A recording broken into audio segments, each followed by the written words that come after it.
اعوذ باللہ من الشیطان الرجیم، بسم اللہ الرحمن الرحیم۔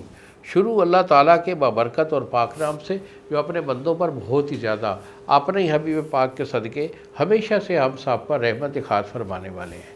گزشتہ سال حکیم بابا سیف اللہ کی طرف سے میرے تمام دوستوں کو السلام علیکم ورحمۃ اللہ وبرکاتہ۔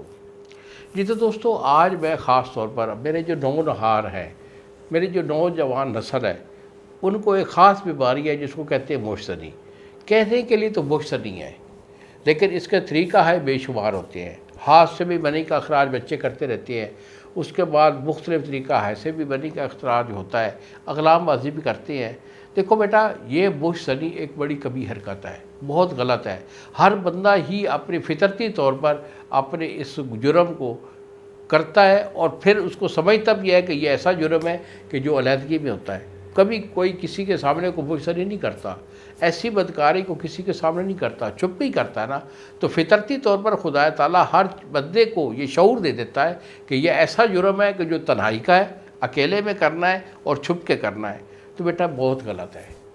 اپنی وائف کے علاوہ جتنے بھی منی کے اخراج کے طریقہ ہائے ہوتے ہیں، اسلام میں بھی اس کو منع فرمایا گیا ہے، اور دوسرا طبی طور پر بھی حکماء لوگ بھی اس کو منع کرتے رہتے ہیں۔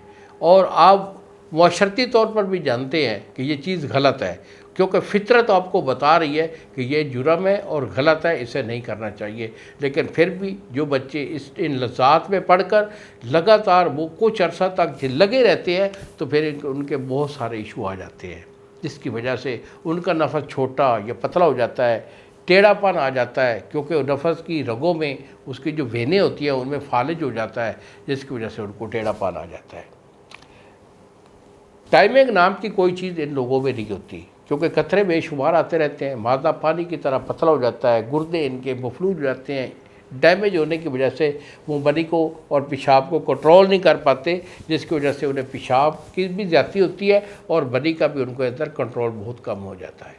اس کے ساتھ ساتھ ان کے اعضائے رئیسہ بہت کمزور ہو جاتے ہیں، یعنی دماغی کمزوری ہوتی ہے ان بچوں میں، اور یادداشت بہت کم ہو جاتی ہے، سبق پورا یاد نہیں ہوتا۔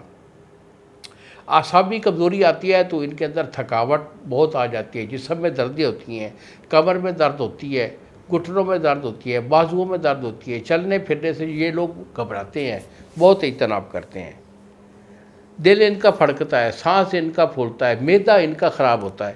تو یہ جملہ وارث جو ہوتے ہیں، یہ خاص طور پر اس ایک غلط کاری کے سبب سے ہوا کرتے ہیں۔ میں اکثر یہ بتاتا رہتا ہوں اور اس ویڈیو پیغام کے ذریعے اپنے بچوں کو سمجھاتا رہتا ہوں کہ بیٹا یہ کام جو ہے یہ نہیں کرنا چاہیے، اگر آپ کر رہے ہیں تو فوراً اس کو چھوڑ دیں، اللہ اور رسول کو حاضر ناظر سمجھ کر اللہ سے توبہ کریں، اس سے معافی طلب کریں اور اس سے شفا بھی طلب کریں۔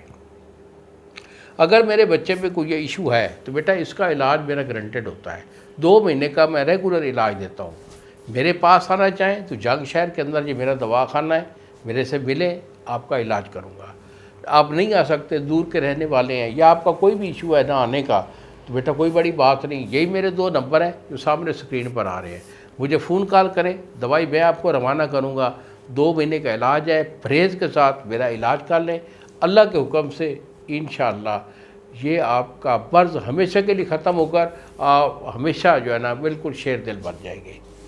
انہی الفاظ کے ساتھ اجازت دیجیے بابا جی کو۔ السلام علیکم ورحمۃ اللہ وبرکاتہ۔